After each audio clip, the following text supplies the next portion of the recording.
جرقه‌ای که بیایی را سمت برند شخصی کی خورد؟ بعد اینا رسیدن به جایی که توی 3 روز 1.5 میلیارد پول درآوردن. قبل این 2 سال خوبه، الان خوشگلشو گفتی. این 2 سالو چجوری رد کردن؟ و این بیزنس هم که همش شد دایرکت. بابا این چه بیزنسیه؟ بیزنس بدیه. نه حالا شما به من بگو که 1 2 3 این داستان چیه؟ تو اینستاگرام اصلا موتور و اینا خیلی کاربرا واسهشون جا افتاده نیست. تازه فیلتر هم هست. فیلتر نبود ما شروع کردیم ولی یعنی که آقا من بالا سر کارمند نباشم کار نمی‌کنم. اون کارمند بالا سرش هم باشی کار نمی‌کنه. قبول داری اینو یا نه؟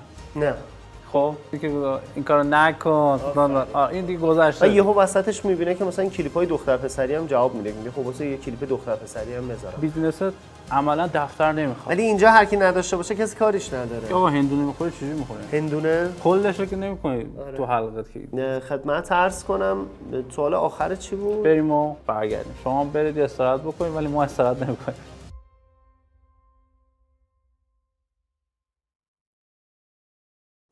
سلام من مانوئل هستم و اینجا قسمت جدید چالش‌های استارتاپی یا چالش تایم. برای مهارت‌های پشتیبانی ارتباط مشتری لازمه که خوب صحبت کنیم و فن بیان خوبی داشته باشیم. مجموعه بیشتر از یه هدیه براتون در نظر گرفته، دوره فن بیان و سخنرانی که کلی تکنیک و مهارت توش وجود داره که میتونید مهارت رو خودتون ارتقا بدید. برای این کار لازمه وارد لینک 1.b/بیشتر بشید و این دوره رو رایگان دانلود کنید و ازش لذت ببرید. خب تو این قسمت در خدمت یکی از قدیمی‌های حوزه به قول معروف کسب و کار اینترنتی و استارتاپ‌ها هستیم، علی حاجی محمدی عزیز که خب هممون عمدتاً با ژاکت و همیار وردپرس میشناسیمش. میخوام احتمالاً دوستان بشناسن، احتمال زیاد بشناسن، ولی خب شما خودت یه معرفی کوتاه بکن ببینیم کی به کیه. منم سلام عرض میکنم خدمت تمام بیننده ها و شنونده های عزیز. بنده علی حاج محمدی ام که فضای اکوسیستم استارتاپی رو تقریبا از سال 91 شروع کردم و اون ابتدا خب استارتاپی نداشتم و کارم فقط تو همیار وردپرس آموزش رایگان طراحی سایت بود. همچنان هم اون رسانه رو دارم. بله. و بعدش هم که ژاکت رو تأسیس کردیم و دیگه به همت بچه‌ها و کاری که کردیم هنوز داره فعالیت میکنه و هر روزم خدا شکر. خودت الان درگیر چی این روزا؟ خودم درگیر تقریبا از بعد از دوران کرونا درگیر برند شخصی شدم و روی برند شخصیم دارم کار میکنم به عنوان یک محقق و مدرس بیزنس. خب الان میخوام ببینم که علی این جرقه‌ای که بیایی را سمت برند شخصی کی خورد؟ چجوری شد؟ البته نمیخوام زیاد بحث علی نیست، میخوام براش قبلش رو برای خودم. ببین ناکن واقعیت دوران کرونا شد که ما یه ذره سبک کلاسا و دیگه کار کردن همه عوض شد. سال تقریبا 98 بود و منم دیگه خونه مونده بودم. اون زمانا داشتم به این فکر می‌کردم که آقا برند بیزنسی سریع‌تر رشد میکنه یا برند شخصی. که به این نتیجه رسیدم برند شخصی به نظرم رشدش بیشتره. البته که دردسرش هم بیشتره چون دیگه شخص وارد ماجرا میشه، هر اتفاقی تو بیزنس بیفته به دید اون شخص نگاه میکنن و یه ذره مدیریتش سخته. مهمترین چیزی که این وسط هست داوری زیاد میشه. آره قضاوت که خیلی زیاد میشیم و هوش هیجانی این وسط خیلی مهمه چون ممکنه مثلا بنا به هر علتی یه اتفاقاتی بیفته، یه حملاتی روی آدم اتفاق بیفته که باید آدم بتونه هوش هیجانیشو مدیریت کنه و خلاص از پس اون گردباده بر بیاد. آره متوجهم. خب بسیار عالی. من میخوام با علی در مورد اون نیش مارکتی که خودش هم متمرکز شده روی آموزشاش بخش اینستاگرام، که اینستاگرام چطور میتونه به ما کمک کنه به عنوان کسب و کار. خب علی جان ما مخاطب استارتاپی داریم، مخاطب کسب و کاری داریم، کسب و کار اینترنتی و حتی پیج اینستاگرامی مثلا مخاطب ما هستن و نگاه میکنم. میخوام به من بگی که در وهله اول چرا اینستاگرام؟ ببین ناکن ما ژاکت رو تأسیس کردیم. فیلتر هم هست. بله. خب چرا؟ فیلتر نبود ما شروع کردیم ولی ما ژاکت رو تأسیس کردیم واسه کمک به استارتاپایی که تازه میخوان راه بیفتن، نمیخوان هزینه سنگین طراحی سایت حتی به طراح سایت وردپرسی بدن. یعنی مثلا اگه 20 میلیون میخوام پرداخت کنم بیان تو ژاکت با 2 میلیون تومان مثلا کارو جمع کنم. بعد من گفتم خب بیام روی همین نیچ، روی همین سگمنتی که انتخاب کردیم تو ژاکت بیام حالا آموزش بدم، آموزش راه اندازی بیزینس و افزایش درآمد مارکتینگش و این داستان. بعد وقتی که شروع کردم دیدم اونایی که تو اینستاگرام دارن میان بیزنس را میندازن، یه سریشون خب اصلا بیزنس نداشتن، یه سریشون اتفاقا بیزنسمنای قدیمی بودن، بازاریایی که خب به هر حال خیلی حواسشون هست، بازاریای زرنگ که میگن که آقا ما بیایم الان تو اینستاگرام هم یه سهمی بگیریم از بازار خودمون. بعد به نظر من این افرادی که دنبال توسعه بیزنسشون هستن، افرادی که دنبال راه اندازی بیزنسشون هستن، خیلی آدمای خوش انرژی هستن. من خیلی باشون حال میکنم و من سگمنت های مختلف آموزش دادم، کارم چون آموزش هستش، ولی با این سگمنت آدمو خیلی اوکی ام. اونایی که دنبال توسعه، آره دنبال توسعه، وقتی تو سمینار میبینمشون، اتفاقا وقتی که خیلی هی سوال میپرسن، من برعکس خیلیا خیلی خوشحال میشم، چون میگم ببین ناکن انقدر پیگیره که مثلا هفته پیش ما یه بوتکمپی داشتیم، بوتکمپ آموزشی داشتیم که خدمت عرض کنم یه خانومی فکر میکنم از جنوب اومده بودن. ببین تایم ناهار نصف تایم با من داشت صحبت میکرد، بعد که بچه‌ها گفتن آقا بذارید بیان استراحت کنن، بعد نصف دیگه شو داشت با یکی از منتورامون صحبت میکرد. و گفتم ببین اینو ناکن چه با عشق از راه دور اومده، الان که ناهار بیاد به جای که ناهارشو بخوره وایساده داره با آدما صحبت میکنه. این واقعا تشنه جواب سوالشه. ببین خب البته بعضی از آدما واقعا تشنه هستن، ولی مشکلی که وجود داره اون درونگراییشون اجازه نمیده دیگه. قبول داری؟ مثلا خب آخه من خودم چون آدم تقریبا درونگرای ترمیم یافته میانگرا هستم، تقریبا دانشجوهام هم آدمای درونگرایی هستن، آدمای درونگرایی که دوست ندارن مثلا با بالا پایین پریدن و داد و بیداد کردن به شهرت برسن، به درآمد برسن، آدمایی که دوست دارن مثل من متدی با راه درست برن به نتیجه برسن. متوجهم. خب ببین تو توضیح دادی در مورد توسعه کسب و کار یا توسعه یعنی بیزنسشون بخوام وارد اینستاگرام بشن. ببین من به نظرت اینستاگرام یک کانال فقط جذبه یا نه کانال روابط عمومیه؟ چیه؟ من کسب و کار به اینستاگرام باید به عنوان چه کانالی نگاه کنم؟ ببین خب مهمترین کار اینستاگرام جذبه واقعیت، ولی کاری که آدما تو رسانه انجام میدن عملا کار روابط عمومی هم انجام میده. خیلی مهمه که شما محتوا رو چطور داری میسازی. یه وقت محتوا میره به سمتی که شما برندتو مثبت میکنه، یه وقت محتوا فقط داره فالوور جذب میکنه، یه وقت محتوایی داره فرهنگ سازی میکنه. خیلی مهمه که چه محتوایی داری میسازی. به نظر من اینستاگرام بیشتر از این چیزایی که گفتی یه ظرفه که توش هر چیزی میتونی بریزی. خب این که هر چیزی بریزی، خب من بیزنس چطور باید بدونم که چی باید بریزم، با چه استراتژی ورود بکنم؟ دقیقاً خب من میتونم همون کار بکنم و بعضی از بیزنس ها رو میبینیم که کارهایی رو انجام میدن توی پیجشون که براشون نیست، یعنی اصلا رو برندشون نیست و اصلا نباید این کار انجام بدن.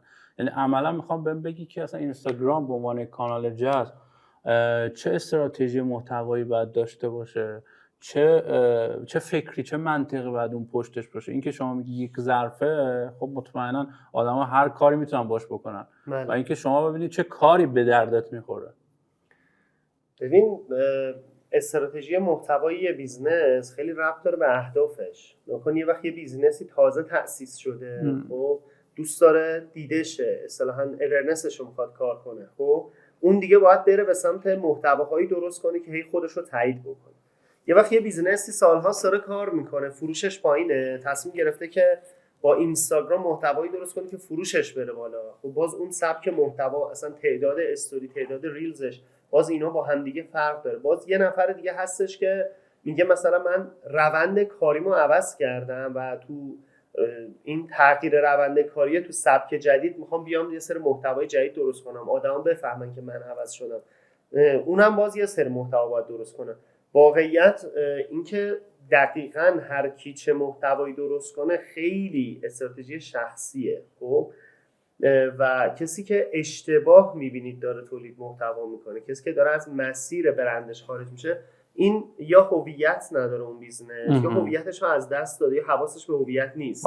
یعنی مثلا میدونی سودای فالوور بالا و سودای ویوهای بالا و این سوداها باعث میشه که آدمو کلا از مسیرشون خارج بشن. ببین علی، ما اگه به یک اینفلوئنسر، به یک بلاگر به عنوان یک بیزینس سولو که میتونه سولو ابتدای فعالیت باشه ولی تو یه جایی اصلا تیم بشن و رو همون سولو کار کنی. عملا خودت هم یه سولو بیزنس بودی که رفتی جلو شکل گرفتی، حالا یه تیم پشتت هستش احتمالاً.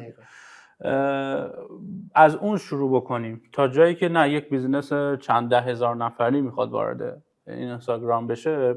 تو میگی که ابتدا باید ببینه که هدف بیزنسش چیه، یعنی این هدف از استراتژیاش میاد که استراتژی کلانش چیه، الان تو مرحله رشد، تو مرحله برند اورننس، تو مرحله روابط عمومی، تو مرحله جذب، تو مرحله نگهداشت فلان و فلان. بر اساس هر مرحله‌ای که حضور داره بیاد استراتژی خاص خودش رو بیاد پیاده سازی بکنه. داستان اینه که ما چطور باید متوجه بشیم که این مسیری که الان در مورد صحبت کردیم داریم درست میریم، یعنی در یک جهت درست داریم حرکت میکنیم.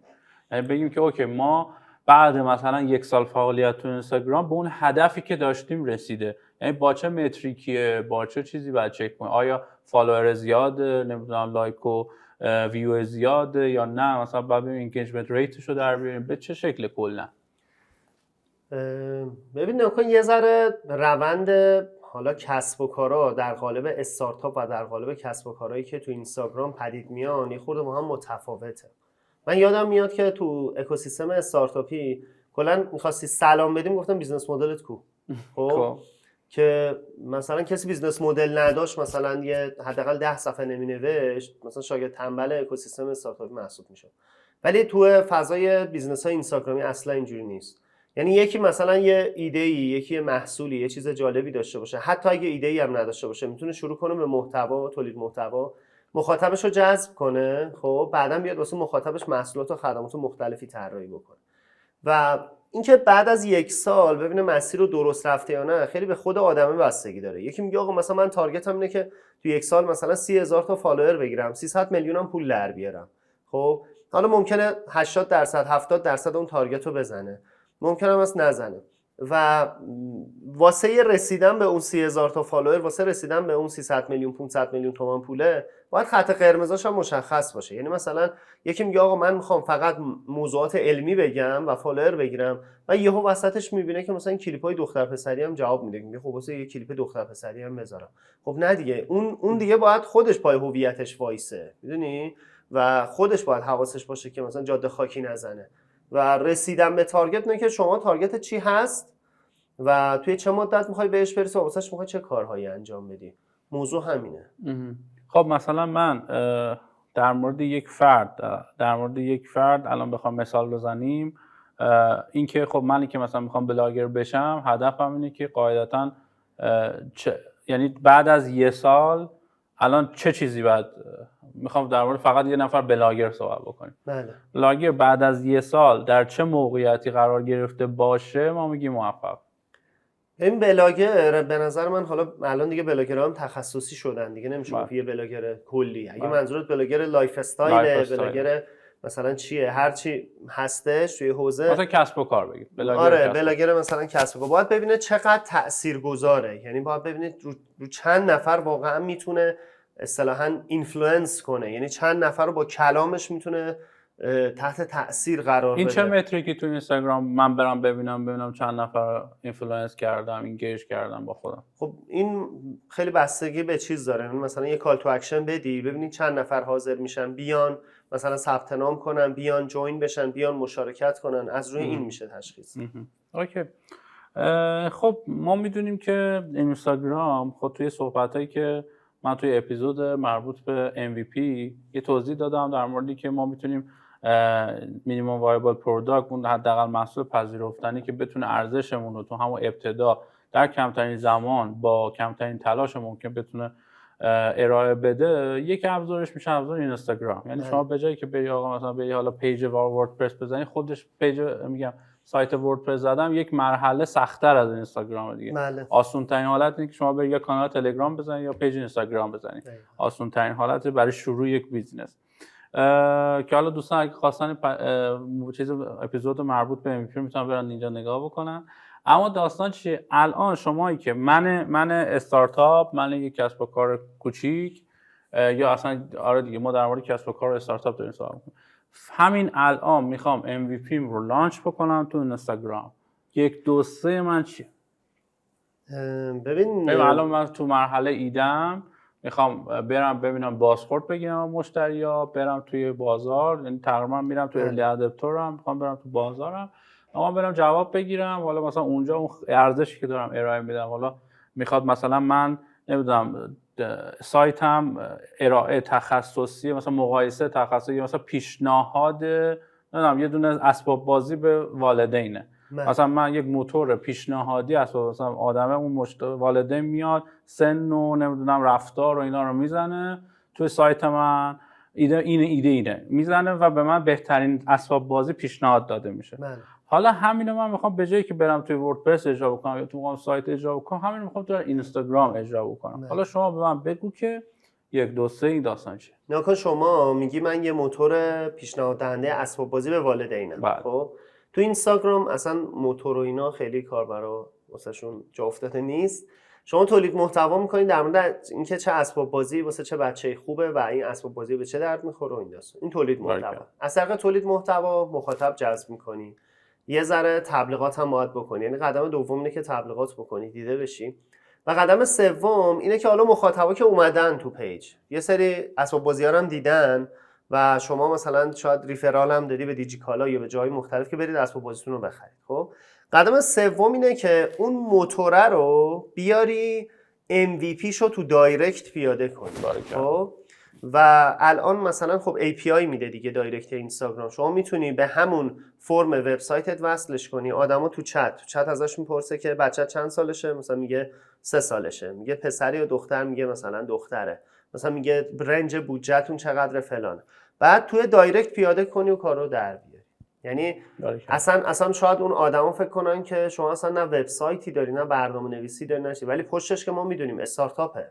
خب ولی ظاهرش یه پیج گوگلی اسباب بازیه که تبلیغات میکنه، تو دایرکت هم راهنمایی. عملا یعنی شما میگی که اون همون کانسپتی که قرار بوده آقا من ارزش پیشنهادی می‌نسش که به تو بهترین انتخاب میدم، به تو نزدیکترین انتخاب میدم، اینجا همون رو توی دایرکت باید اجرا بکنی. بله کاملا.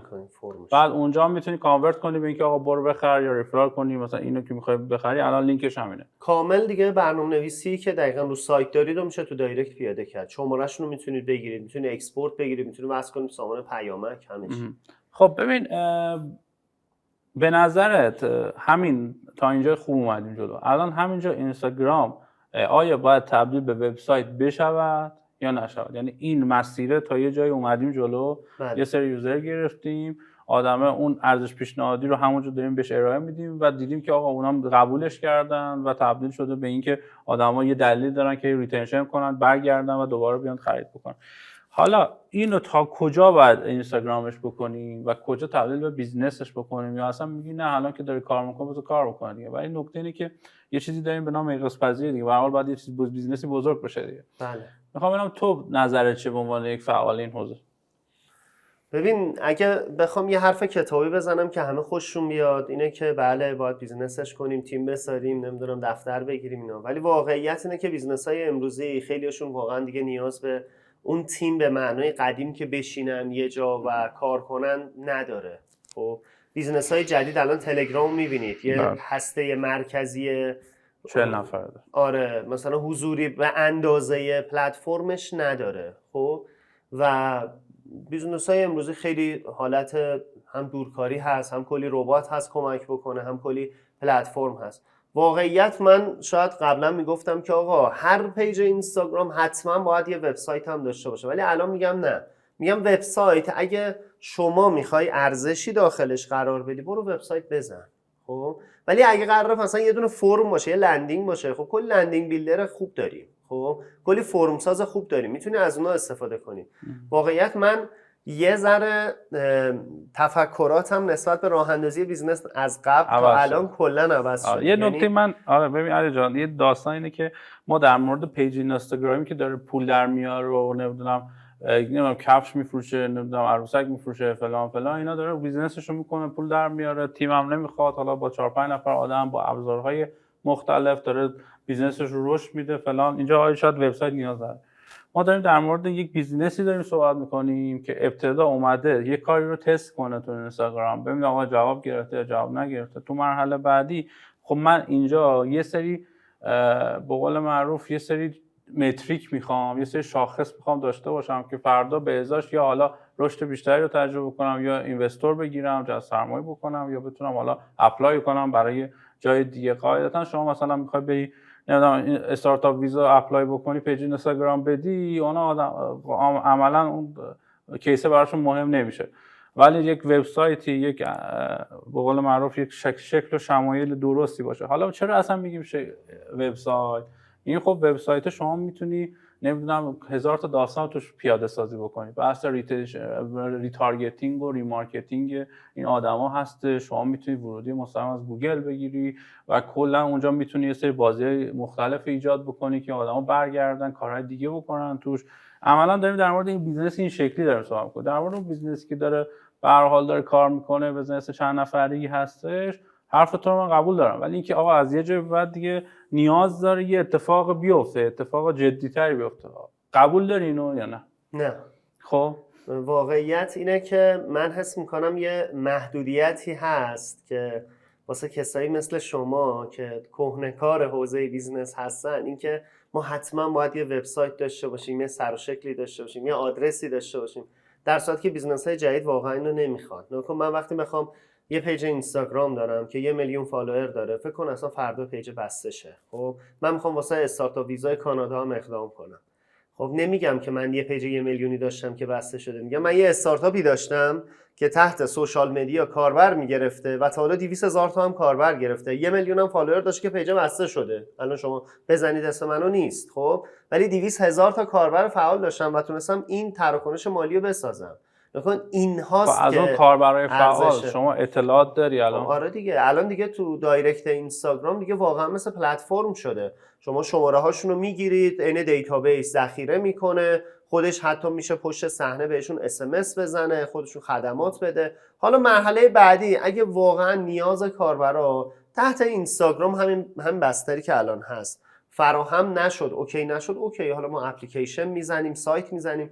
ببین ما سایت رو نمیزنیم که بیزنسمون بیزنس بشه، ما سایت میزنیم که کاربر بگیریم. خب کاربر از اینستاگرام داریم میگیریم، فرقی نمیکنه. خب ولی اگه راهکار ما تش به سایت میرسه، خب سایت خوبه بزنیم. تش به اپلیکیشن میرسه، خوبه بزنیم. ولی در صورتی که اگه ضرورتی نداره تو رو درواسی بقیه که ما نمیدونیم سایت بزنیم. دقیقاً صحبت اصلی اینه. یعنی که ما رو درواسی نباید سایت بزنیم، یعنی که سایت داشتن کلا بیزنس نباید بزنیم رو درواسی.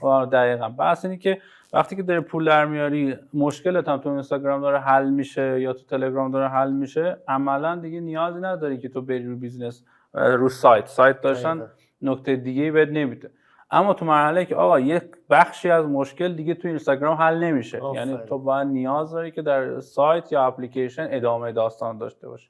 مثلا مثال اسنپ رو اگر بخوایم بزنیم، داریم تاکسی اینترنتی میگیریم دیگه. تاکسی اینترنتی در اینستاگرام نمیشود تا یه جایی پیش برد قضیه رو دیگه، پس مجبوریم که ببریمش تو اون پلتفرم قرارش بدیم و بحثای دیگه. یعنی عملا داریم در مورد این صحبت می‌کنیم. اگه یه روزی اینستاگرام قسمت دایرکتشو مثل تلگرام طوری توسعه بده که یه مینی اپ‌هایی توش باز شه، اونجا دیگه واقعا نیاز نیست دیگه بله اگه بتونه بله. آره ولی الان خب مثلا تلگرام داره در حقیقت وب اپلیکیشن رو لود میکنه توی تلگرام خودش که دیگه آدما خارج نشن، ولی تو اینستاگرام فعلا این بستر فراهم است. آره عملا تو تلگرام با این مینی اپ‌هایی که اومده و بحثایی که حالا همستر و امثال هم داره یک اقبال عمومی رو ایجاد میکنه، یک یوزر پولی رو ایجاد میکنه تا وارد مینی اپ‌های تخصصی بشه، مینی اپ‌های کار.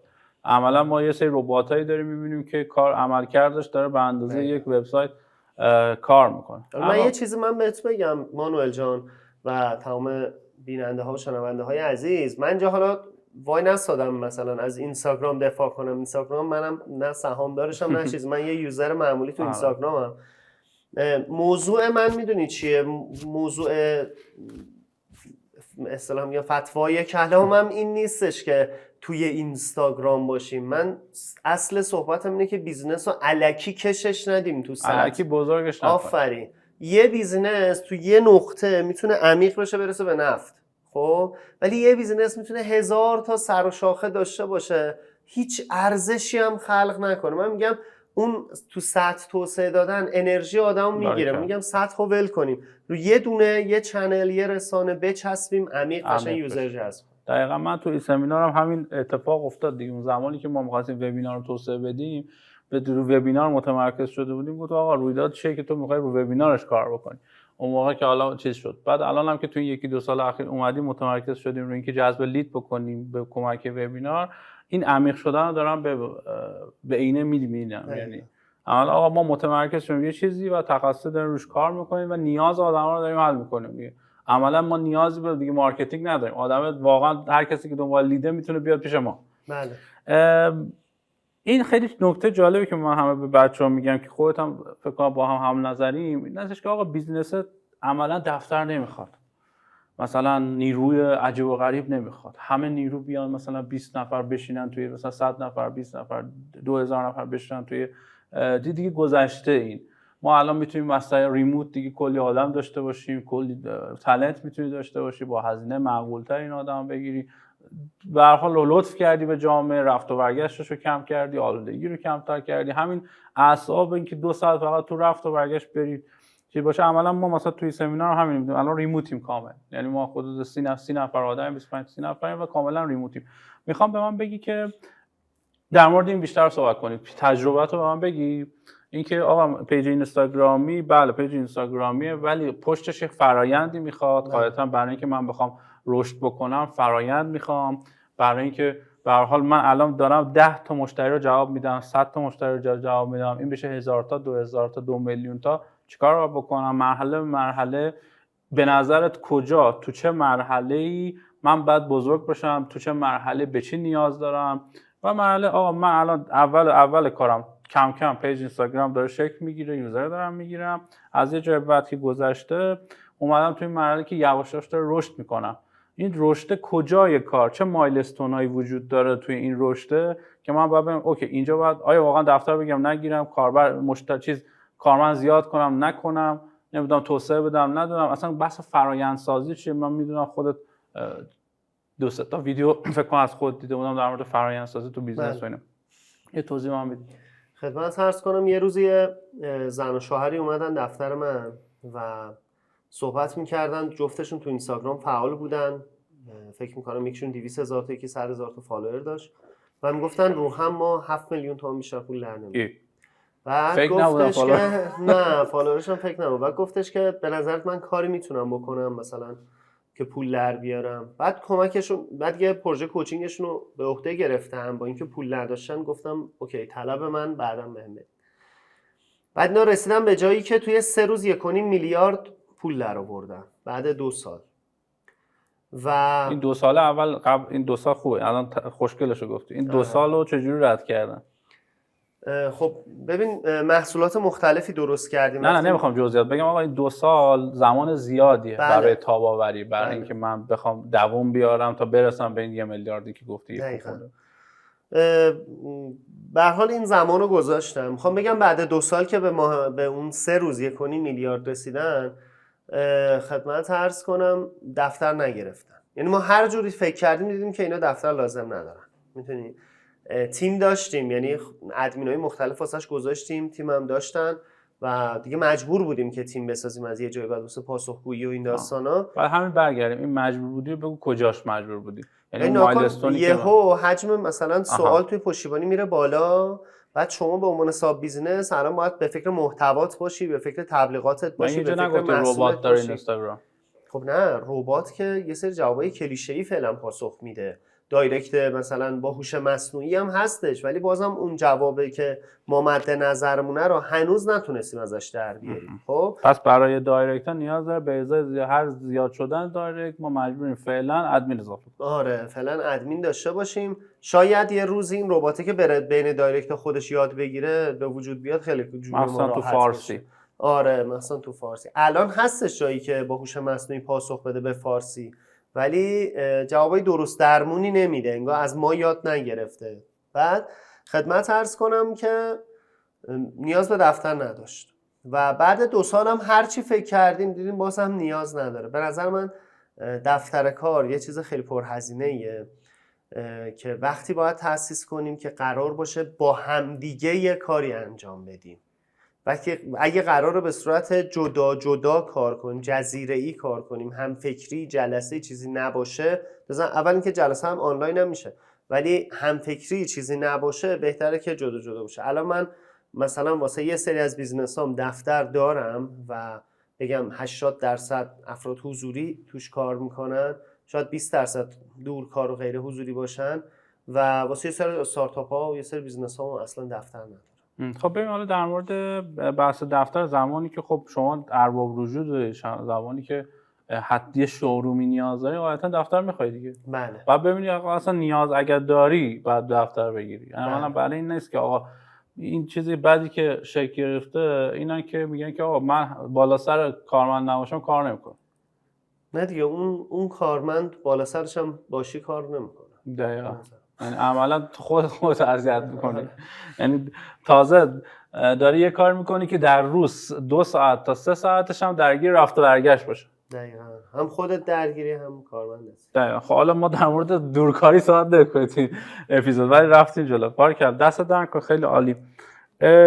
برگردیم به این که اون مایلستونا رو به من بگی. یکی این که پس اوکی دایرکتا زیاد میشن از یه جای به بعد، من مجبور میشم که ادمین اضافه بکنم. بله. یا مثلا عملیاتم زیاد میشه، یا مثلا پستم زیاد، ارسالم زیاد میشه، هر چی عملیات اتفاقا احتمالاً زیاد میشه که من مجبور میشم. اینا رو من بگو کجاها بعد من نشونه هایی که متوجه بشم که نیاز به سیستم سازی دارم، نیاز به افزایش کارمند دارم، نیاز به توسعه دارم. کجاها اگه اینو ندیدم اصلا این کار نکنم. خب قبل اینکه اصلا جواب اینو به من بدی، یه بریک داشته باشیم، بریم و برگردیم. شما برید استراحت بکنیم ولی ما استراحت نمی‌کنیم.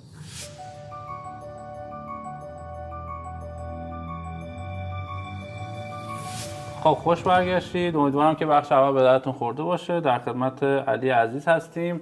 علی جان، خب سوالمون رو بخش اول مطرح کردیم، ببینیم جوابش چیه. دوباره من بپرسم اینکه ما بر اساس مراحل رشدی که داریم 1 2 3 کجاها در چه شرایطی چه نشونه هایی رو می‌بینیم یا چه مایلستون هایی رو می‌بینیم که متوجه میشیم نیاز به یک کاری در بیزنس داریم. یا میخواد فرآیندسازی باشه، سیستم سازی باشه، میخواد افزایش نیروی انسانی باشه، میخواد تبلیغ بیشتر باشه. یه سری چیزا من یه سری نشونه میبینم، یه کاری باید بکنم. بله.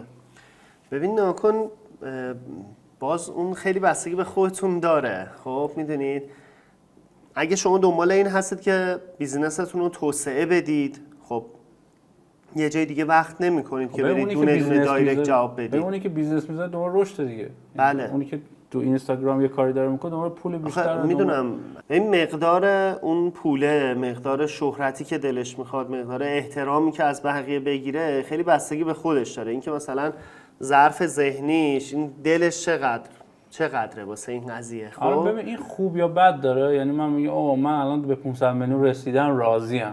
خب این خوبه یا بده؟ یعنی من ظرف خوب و بدی وجود نداره. خوب و بد یه چیز نسبیه. یه چیزی که در دنیای مثلا به ما گفتن که آقا تو هر چی بیشتر میتونی درآمد داشته باشی تا میتونی چیزی بکنی، یعنی این ظرفا رو یعنی هر چقدر بزرگتر کنی تو موفق تری. این درسته یا نه؟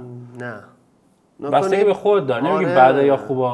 اصلا خوب و بدی وجود نداره. یعنی من تو ذهنم از وقتی که بالا پایین و خوب و بد رو حذف کردم خیلی راحت‌تر هم میتونم زندگی کنم، هم از فاز مقایسه خارج شدم.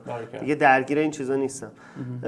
من خوب و بدی وجود نداره. یکی دوست داره بیشتر پول در بیاره، بره مثلا سفر بیشتر بره. یکی دوست داره بیشتر پول در بیاره، ماشین بیشتر بگیره. یکی دوست داره بیشتر پول در بیاره، تیمش رو توسعه بده.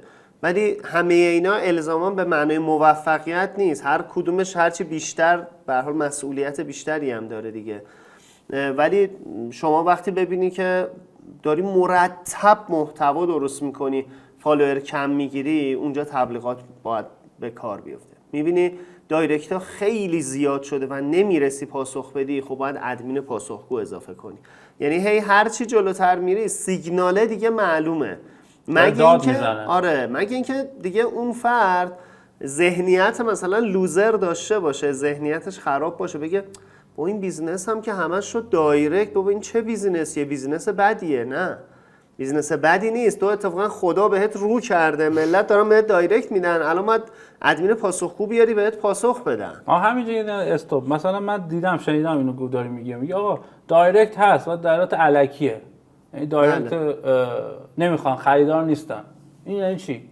تولید محتوا وقتی ضعف داشته باشه، تو مسیر درست نباشه، دایرکت حاشیه‌ای زیاد میشه. مثلا بلاگری بعضیا میکنن، بلاگری حاشیه زیاد میشه ولی خرید نمیکنن.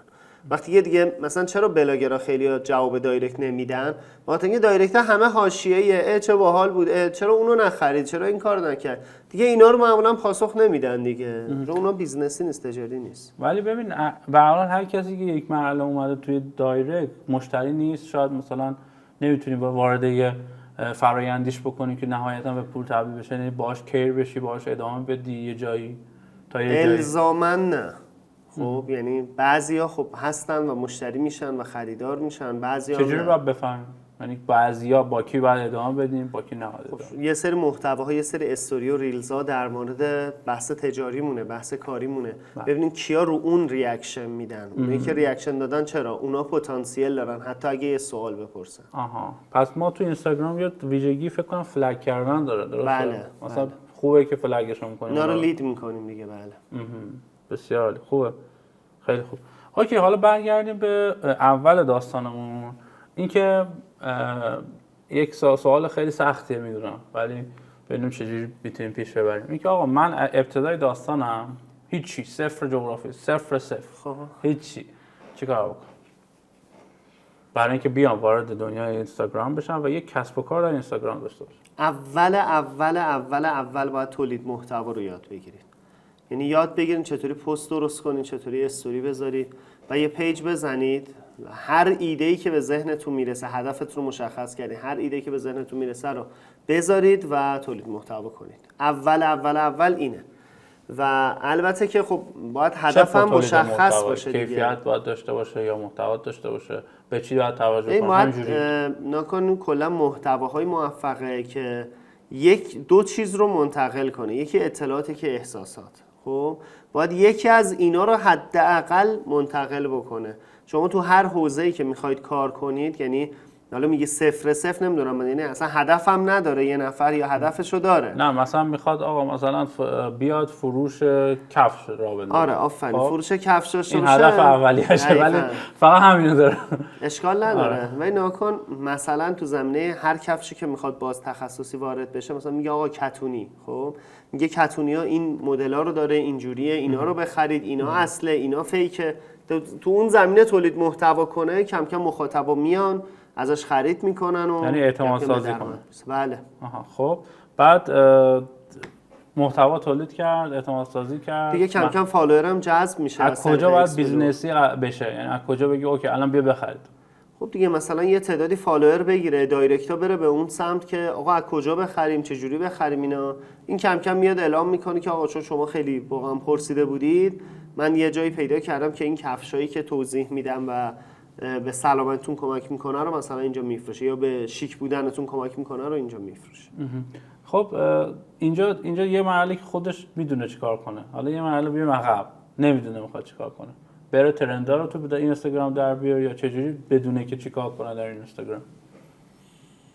مثلا الان همه بلاگر شدن، من برم بلاگر شم، همه نمیدونم فروشنده شدن، فروشنده بشم، دراپ شیپر شدم، بریم دراپ شیپر بشم، بریم رفرال بفروشیم. چیکار کنیم؟ مثلا چجوری پول در بیاریم تو این کانالی که شما میگی خوبه؟ ببین باید یکی ببیند واقعا با کدوم پیج خیلی بیشتر حال میکنه، خب و مثلا از سختیاش یه ذره بپرسه، ببینه، بررسی کنه، حتی یه ذره هم کار کنه، یعنی یه پیجی بزنه، یه ذره کار کنه، ببینه در میاد از توی ماجرا. البته که مثلا یکی میبینی بلاگر شده، یکی تریدر شده، یکی دراپ شیپر شده، یکی مدرس شده، یکی مثلا فروشنده محصول شده، یکی فروشنده خدمات، اینا هر کدوم سختی‌های خودشو داره. یعنی همین جغرافیایی بوده یا همینجوری خودش دوست داشته بره وارد این داستان بشه؟ آره معمولا چون سختی داره بیزنس، خب دیگه یارو پذیرفته.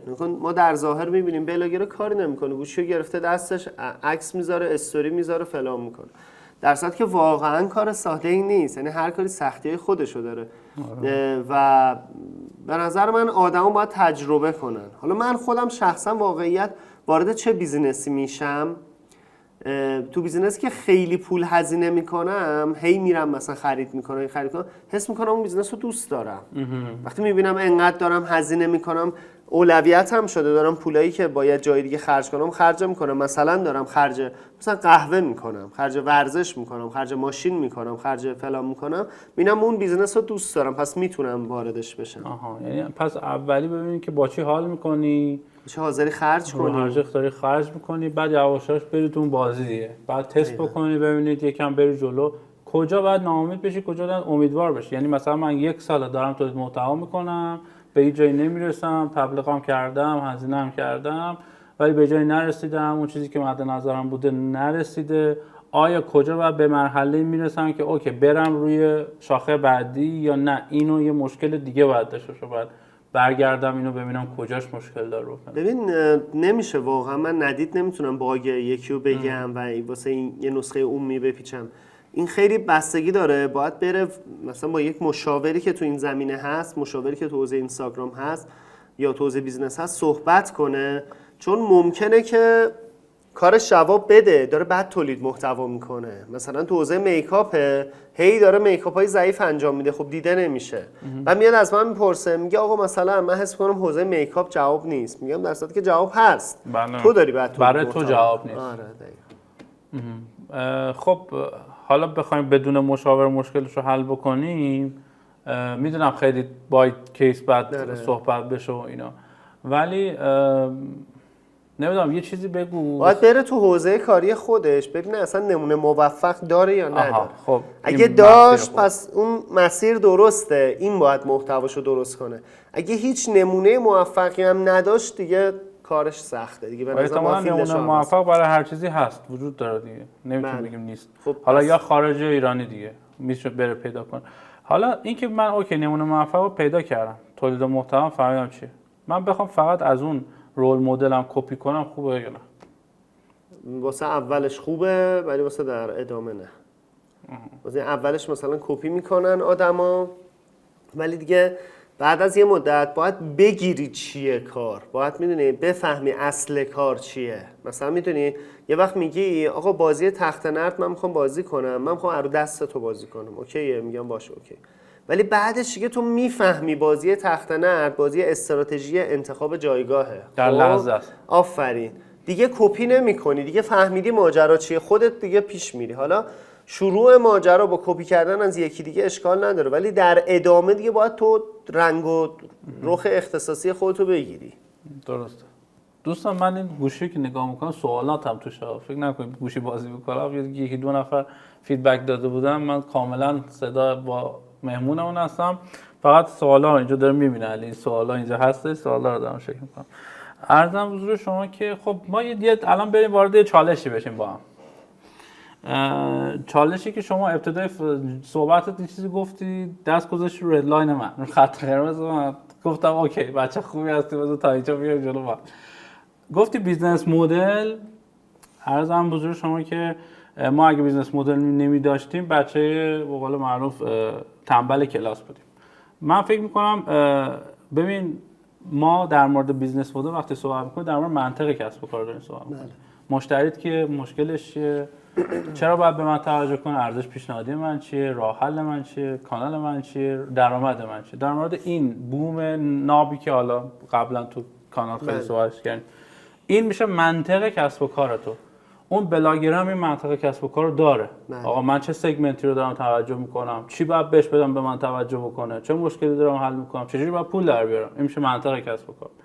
هر کسی از بلاگر صفر تا مثلا از یه بیزینس چند ده هزار نفری، پس بیزنس مدل میخواد. یعنی اینو نداشته باشی که انگار در یک اتاق تاریکی دیگه. معمولا تو اینستاگرام اینجوریه که بلاگرها یا افرادی که شخصی کار میکنن کیا رو جذب میکنن؟ افرادی مثل خودشون رو جذب میکنن. یعنی مثلا سگمنتشون میشه آدمایی که این مثل خودشونن. خب مثل خودشونن. ناکن مانوئل مثلا من نمیتونم بگم که آقا من میخوام بیزنس یاد بدم به پیرمردای 80 ساله. نمیتونم. من میخوام بیزنس یاد بدم مثلا به خانوم ها فقط. خب این کسی که با این برنامه میاد، آره اون باید یه فکری از جنس سگمنت و اینو بکنه. خب ولی اکثر آدما کسایی رو جذب میکنن که مثل خودشونن.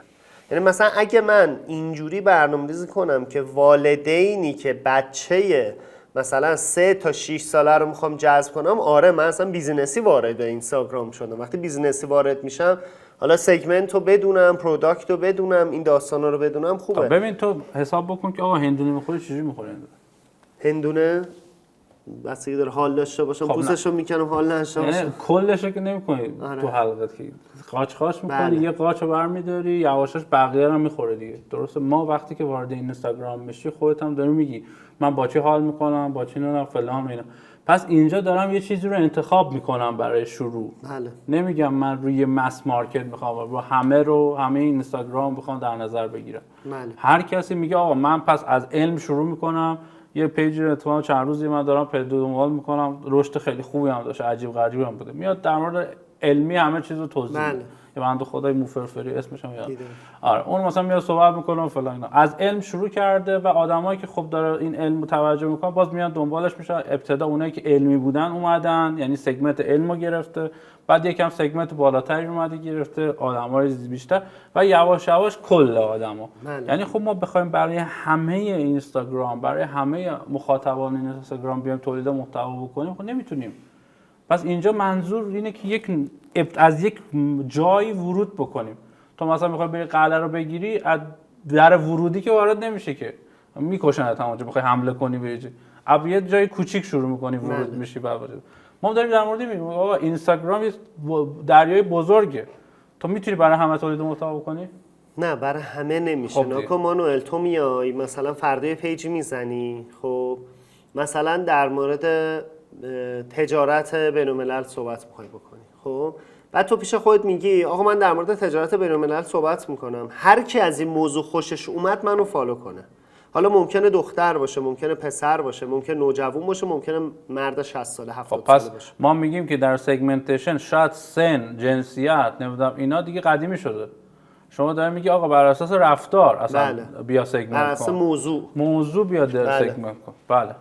پس کاملا درست آقا. پس اینجا به یه نتیجه رسیدیم با هم. نه ببین ناکن مانوئل، من نگفتم بیزینس مدل بده، گفتم هر کی نداشته باشه تو اکوسیستم استارتاپی جاش نیست. خب ولی اینجا هر کی نداشته باشه کسی کاریش نداره، ولی داره فعالیتش در بک داستان بیزینس مدل داره.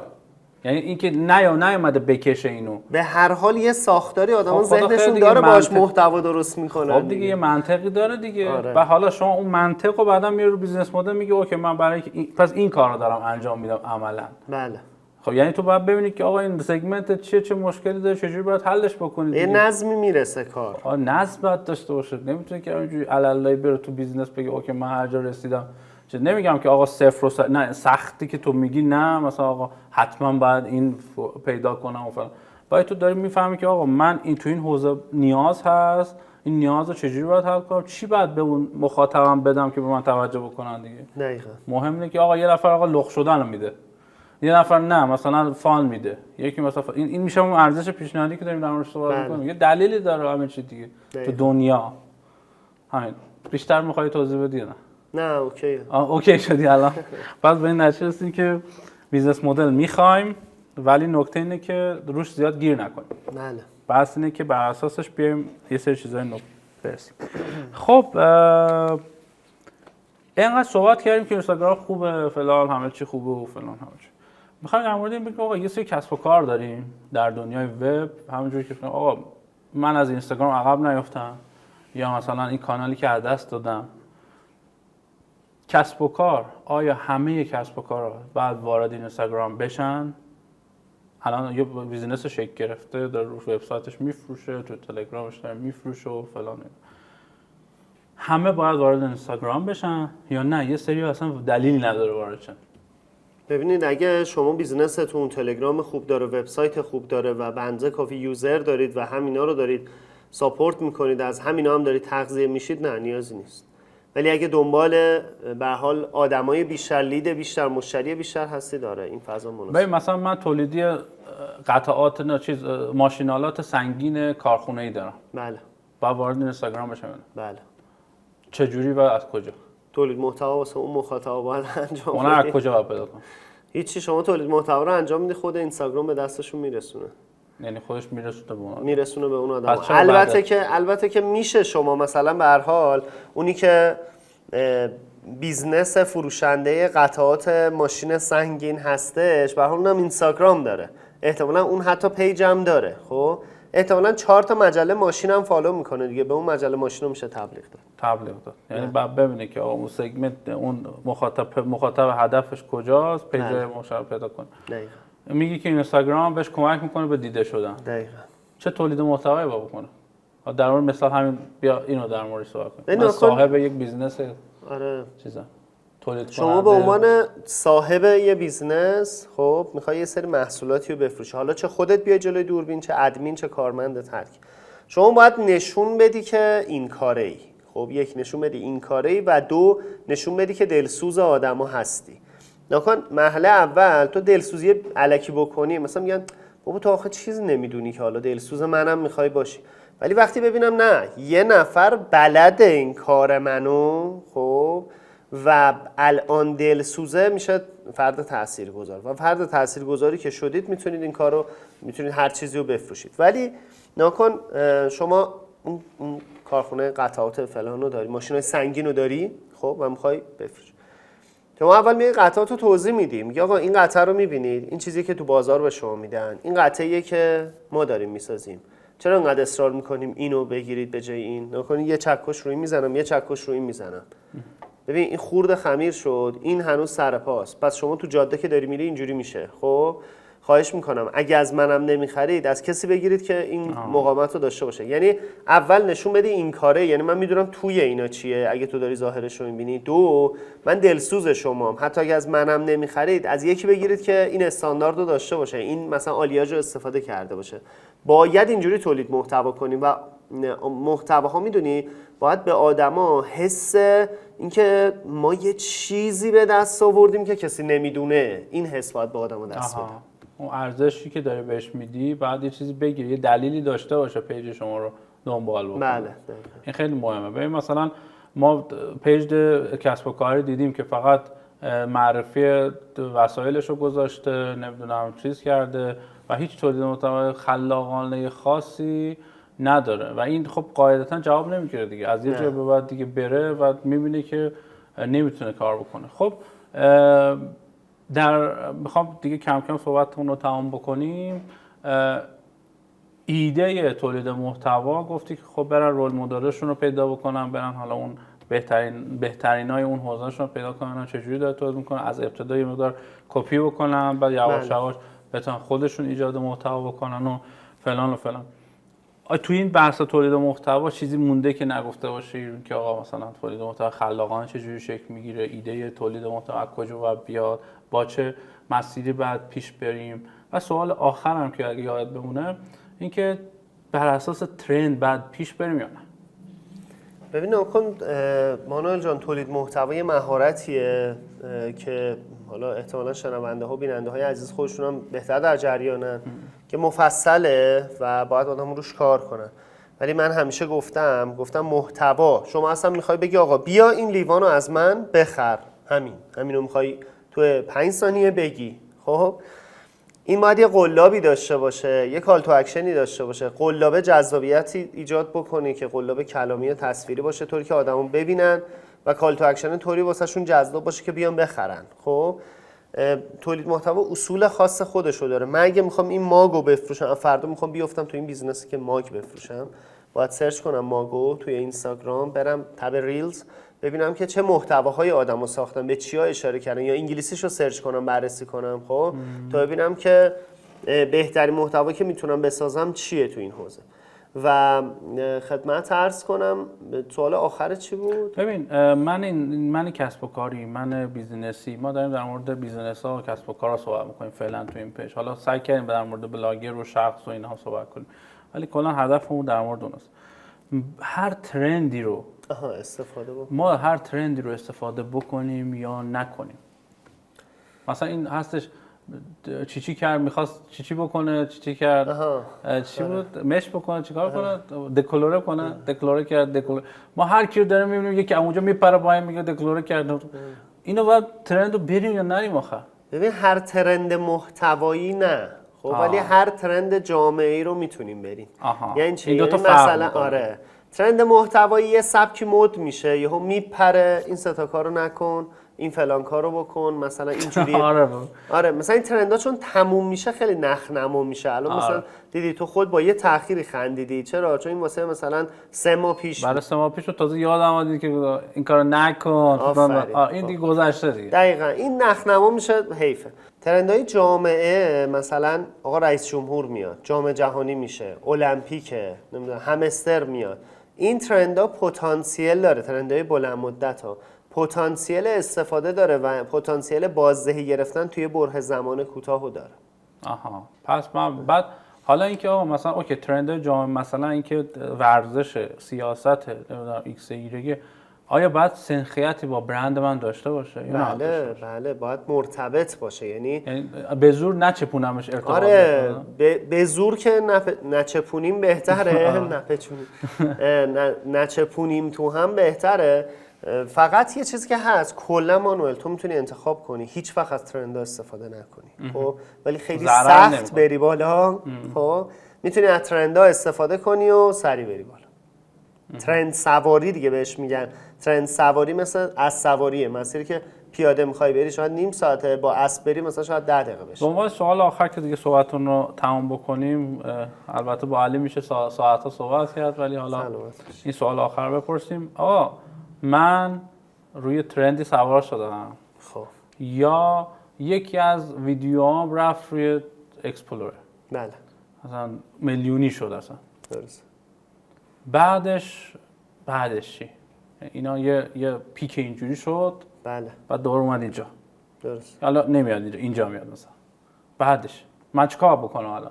یه دفعه بعضیا رو دیدیم اینجوری یه رشد خیلی بزرگ کردن، بعد با کله خوردن زمین.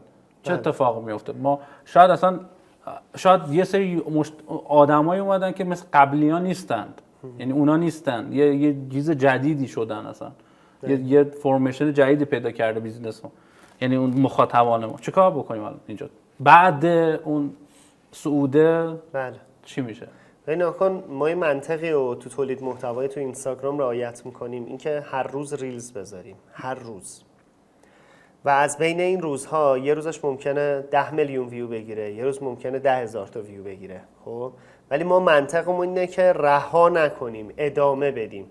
ببین یکی که یهو مثلا یه پستی بعد یه ماه میذاره، یهو میلیونی هم میشه، یه سری مخاطبم میگیره، خب و بعدش میگه خب حالا بذار ببینم کاربرام چی میگن، مثلا بازم جوک بسازم یا بیام در مورد مثلا کارم توضیح بدم. نه، ما یه خطی رو انتخاب کردیم که توی 30 روز ماه 30 تا پست بذاریم و در مورد کارمون هم میخوایم صحبت کنیم و بازخورد میگیریم، میگیم آقا اون محتوای چی داشته که رفته اکسپلور، بیایم از اون عناصر تو ویدیوهای بعدیمون مشابهش هم استفاده بکنیم. ولی کسی که مثلا 10 میلیون ویو میگیره با مخ نمیخوره زمین، باید ادامه هیچ تولید محتواشو انجام بده. پس اون تداوم رو بعد آره فقط استمرار است کار میکنه. درست دقیقاً. مرسی علی جان، خواهش میکنم. خیلی لذت بردیم از گفتگو با شما. امیدوارم برای شما این جوری بوده باشه. آره جذاب بود. مرسی از شما. خب به عنوان سوال میگم، به عنوان صحبت نهایی چیزی داری برای گفتن، جمع‌بندی میخوای بکنی؟ این کلا با شما دیگه. بله من خودم واقعا نمیتونم واقعا کسی رو نصیحت بکنم، فقط میتونم تجربه خودم بگم. من از ابزارهای جدیدی که میاد استفاده میکنم، استقبال میکنم، بها میدم بابتش، حتی مثلا تبلیغاتی باز بشه تبلیغات میکنم که بازخورد بگیرم و واسه بیزنس هم استفاده کنم. به نظر من خیلی نسبت به تکنولوژی و ورود چیزهای جدید خیلی گارد نداشته باشیم. یعنی مثلا الان اینستاگرام دیگه فردا دیگه از ترند افتاد دیگه گیر نید به اینستاگرام. نه حالا هم گیر نید به اینستاگرام، فردا با هوش مصنوعی سوشال مدیای جدید زدن، چرا نریم سراغ اون، باش مثلا تست کنیم، تمرین کنیم. چون من یادمش کلا بیزنس و فضای مجازی رو با فیسبوک شروع کردم. بله. بعد فیسبوک از بین رفت و بله. ویچتی اومد و وایبر اومد و تلگرام اومد و هی سویچ کردیم و به نظر من تا وقتی که خیلی دیر نشده از این فضا استفاده کنیم. تو خودت هم میدونی اون اینستاگرام اومد، یه عده زود رفتن سراغش و بازدهی خوبی گرفتن، یه عده هم که اصلا شروعش نکردن و حیفه. به نظر اون یه فرصتیه که میشه استفاده کرد. ممکنه یه فضایی رو شروع کنیم تاش هم سوخت بدیم و این تاش ببینیم نه ترند جامعه هم سمتش نرفت، ولی به هر حال به ریسکش میارزه که چیزای جدید امتحان. دقیقاً. مرسی. پس جمع‌بندی به چیزهای جدید توجه بکنید، تجربه بکنید، همین دیگه. دمتون گرم. مرسی که تا الان با ما بودید. فعلا.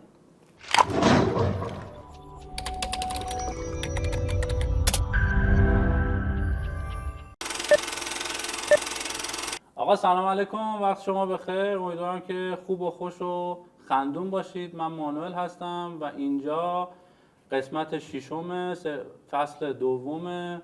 هیچی غلط اشتباه شد. تو این اوایل شما جدی نگیر، بعد دیگه میریم تو صحبت دیگه چیز نداره. خب بریم. من یه لحظه فقط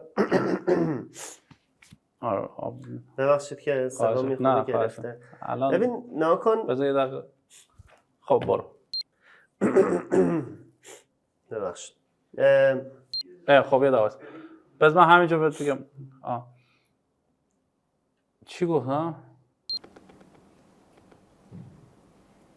ما ادامه بدیم یا اوکی بریم.